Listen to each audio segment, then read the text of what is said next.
Today we're going to be talking about and covering a video of Shah Rukh Khan doing an interview with a girl who, to give her some credit, she wasn't super inflammatory, but it was just enough so that it was subtle. And I like the way that Shah Rukh Khan handles her in this video.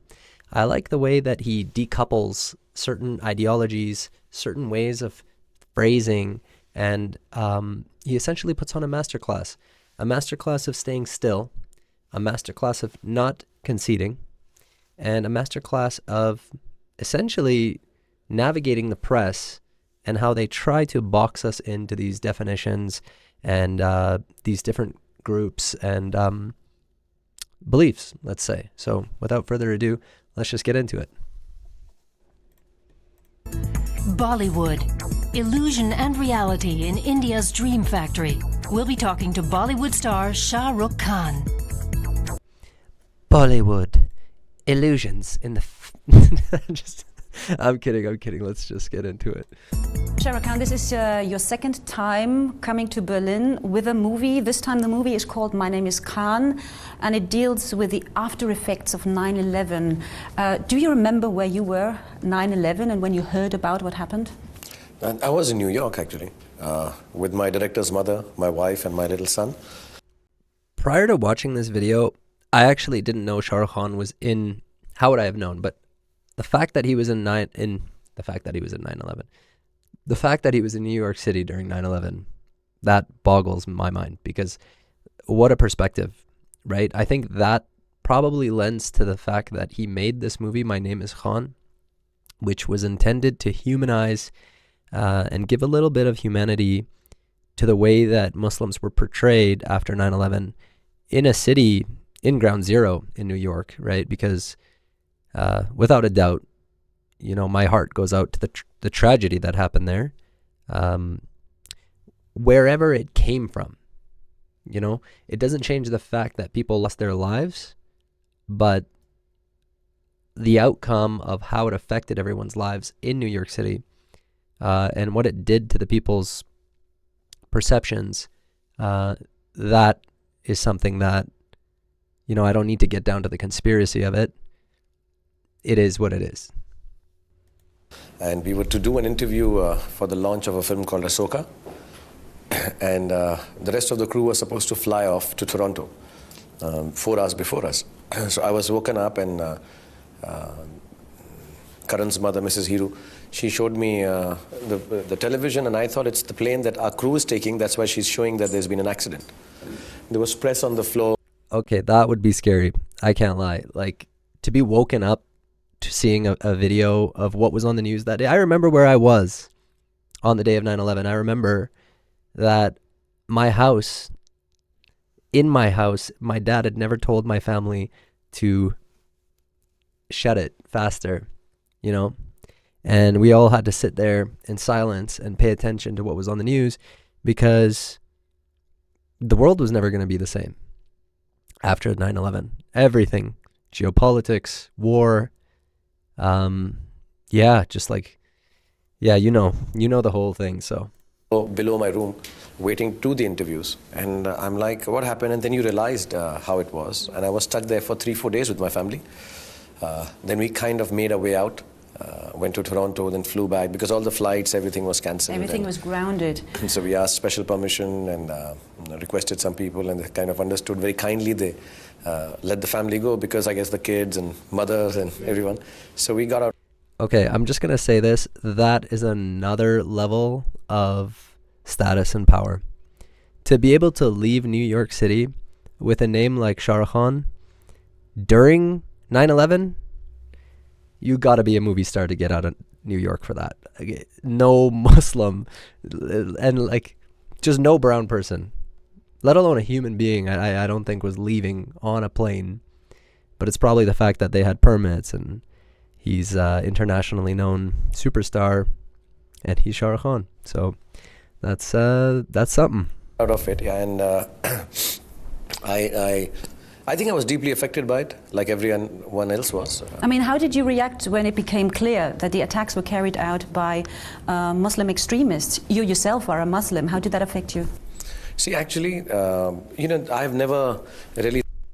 I just hated the way that was phrased. I hated it. It was just, how did you feel about, the fact that this was carried out by Muslim extremists and you yourself are a Muslim? What's that? You're trying to couple the fact that extremism and Islam are synonymous. First of all, it's inflammatory. It's a little bit arrogant. There obviously is extremism everywhere, of every culture, of every creed, of every religion, and it doesn't just have to be labeled that way all the time. Not a fan. Not a fan. We thought of an extremist, adding any other tag to them. A Jewish extremist or an English extremist or an American extremist or a Hindu extremist or a Muslim extremist. Extremist is an extremist. As soon as we start putting a tag to it is when we are actually inviting trouble. All I gotta say is, Shah Rukh Khan, this is why you're the GOAT. He's so eloquent. He's so nuanced. He's in the gray, man. Okay, there's no black or white. I really appreciate that. People who use their words very intentionally, and they are very aware of the message that they're putting out into the world. Believe it or not, you're responsible for your words and what kind of actions follow from them. Because if you put something bad in somebody's heart and an action follows because of it, do you feel any sense of responsibility to it? Something to think about. Something to think about. We're inviting trouble in the hearts and the minds of the world. Because for the common man, which I think I am also, apart from being a movie star, when I'm sitting and suddenly if I hear a news piece or someone suddenly start giving an attachment to a bad act or even a good act, why don't we say, for me, one of my favorite players is Boris Becker. Why don't we say the German tennis player? So as soon as I say German tennis player, I start assuming that Germany has great tennis players, which is a good thing. If you say, oh, very proud. And I'm sure a lot of kids get, taken. See, I love the contrast that Shah Rukh Khan's giving. It in a way, it's very, it's almost like he's taking a kid to school. But he's giving a contrast in a very respectful manner. And he's not being patronizing or condescending. But he's right. If we couple a certain player, let's say a tennis player, with a positive thought, then we're going to think that way of them. And, he doesn't need to be very direct with what she was implying. It's kind of understood. In by that. So Germany has two things happened to me when I heard German soccer team and German tennis player. I'm like, oh, wow, Germans are very good at sports, is what comes to my mind. That's a good association. Yeah, it's a good association. But when you start putting bad associations to something, then you say the German killer or the Indian rapist, it starts... Then it labels a whole nation. It labels a country, a nation, a group, which is wrong. So when I saw it, just like anybody else, I thought it was an act of terror, not a good thing, because people die because of it. See, I want to give the interviewer a little bit of credit. I think she's trying to be understanding. I don't think she's trying to be super inflammatory. But what I will say, though, is that it could be her ignorance. He corrected it in a very polite way. But yeah, I just think that maybe that's all it is. But we'll see how she handles the rest of the interview. Let's just go from there. So many lives will be thwarted, and I could have been one of them. My son could have been one of them. My wife is a Hindu. My son is being brought up Hindu and Muslim or whatever. I'm a Muslim. Anybody, bystanders get hurt in acts of terrorism like this. So you see the word that comes to my mind when I think of attacks like this or any aggression of this order anywhere in the world by any kind of extremist. Futility. The word that comes to my mind is futility. It is so futile. So how do you feel about, did the world, what was good in the way the world reacted and what was not good? I mean, because obviously there were retaliation acts afterwards. Obviously, see, I won't get into the politics of it because, yeah, of course. What was good and what was not good? I don't think there's any good that came out of 9/11. It's a weird question to pose to somebody who's sitting across you in an interview, to kind of inherit the responsibility of the religion and those who are involved, and it's almost like she's asking him to incriminate himself and take responsibility for what came after 9/11. That's kind of what I sense from the question, but I could be wrong. Let's just keep watching. Ex-player person is, the normal human nature is, you hit me, I'll hit back. And in the middle, a lot of people get damaged. But when you're so aggressive and when you, rightly or wrongly, there's a human reaction that, God, you hit me, I'm going to hit you back. And in the process, a lot of innocent people die. So I think death of innocence, which we have in the movie also, death of innocence, I think is not allowed in humanity. Death by natural causes is the way of God, but death of innocence for no reason before time is not allowed in humanity. So obviously you feel very bad when the aftermath has that, whether it's this side or that side. Both. Very diplomatic, very political answer from Shah Rukh Khan. Honestly, like he navigated that one like a pro. That to me tells me either that came straight from the heart or he's had some really damn good media training. Honestly, I don't think Shah Rukh Khan gets media training. I think he is media training. But yeah, like he said, death of innocence is globally something that we all try to, avert. And I heard something along the lines of like the natural order of life is that no parent should ever have to also see their child die. It should always be the other way around, obviously, right? Like it's just the natural order. And that's why we're so implicit in the world on protecting children, protecting women, protecting anyone who's vulnerable, is because we don't like to see innocence in harm's way. Not to say men can't be innocent, but that's besides the point. Both are to be condemned. Which is actually something that I heard is happening to large parts of India now. Your movie there coming out. There were some problems there. We don't have to go into the details of it, but no, obviously some people had something against something you said. It's just a misunderstanding. And I'm very clear that I can clarify that misunderstanding. My only thing was that why is the misunderstanding with me being shifted onto the movie? That's a separate entity with 500 people's lives attached to it. I should be here. I think we've done an Indian film, we're bringing it to Berlinale, and it hurts me that I actually work for the masses. I work for communicating to the masses. So my whole intention is people should hear me and then like or dislike it through my film. I don't like this film, I like this film.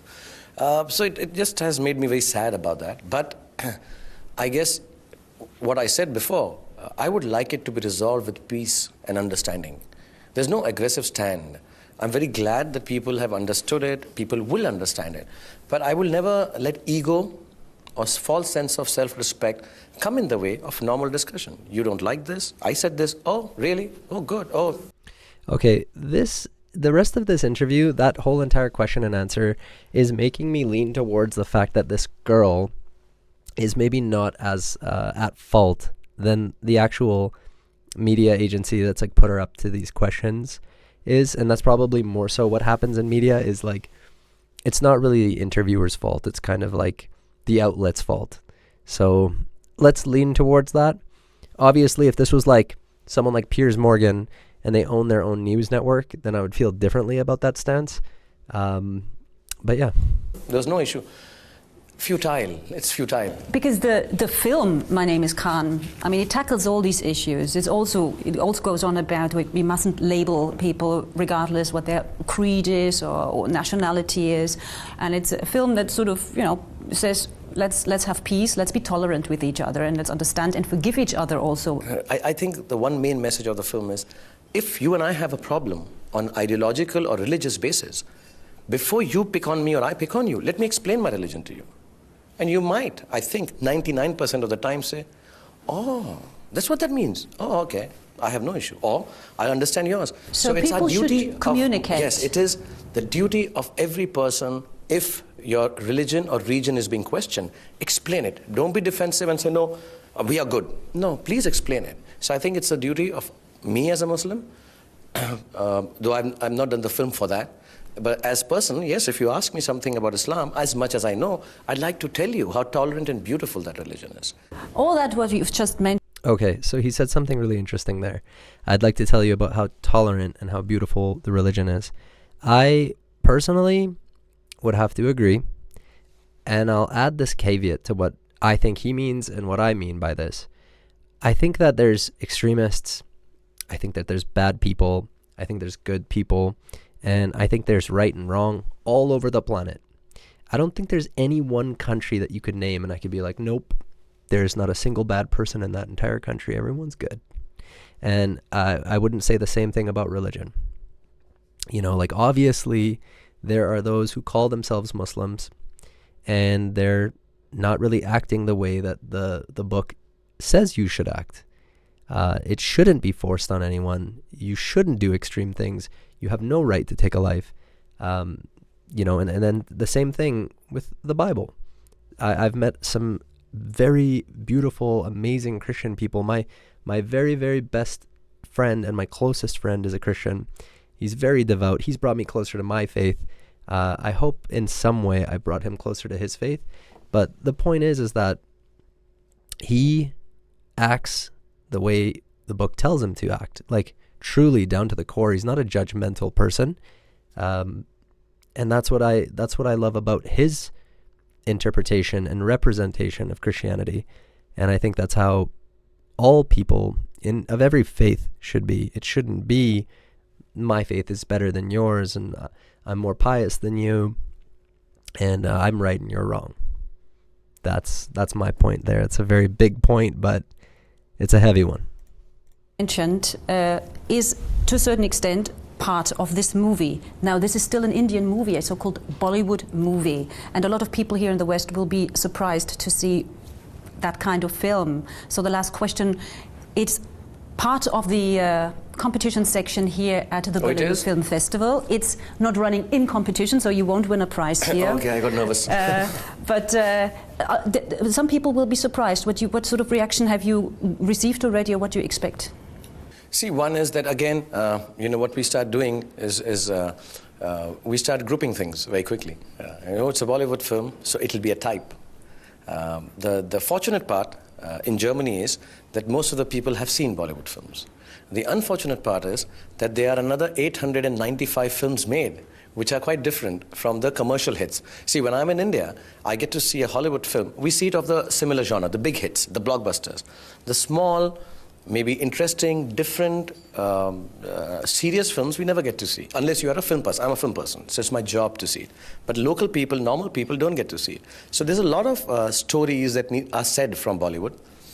Some of them, this just happens to be that Karan Johar, the biggest commercial director, the two big commercial biggest actors, stars, you know, they come together and you make a movie and you say, oh, it'll be like that, but it's not. We just feel at this point in our lives, we started making our first film, we made it in a college, about college friendship. We were not in college then, but we felt like that. Now we are making a film about the college of the world, where you... I will say, closer towards the end of the interview, I think Shah Rukh Khan did a really good job at navigating her media, I guess, training to try to get inflammatory responses and try to pull the interviewee out of their frame. I think he's way too advanced to let somebody do that to him, especially just like, I don't know what level of expertise she has in journalism, but she's definitely not as socialized as somebody like Shah Rukh Khan is. That would be... You still need... impossible, honestly. The amount of people that this guy interacts with and the amount of hearts and souls and minds that he captivates for that level of time, it represents a certain level of deep understanding of comedy, social interactions, what tugs at the heart.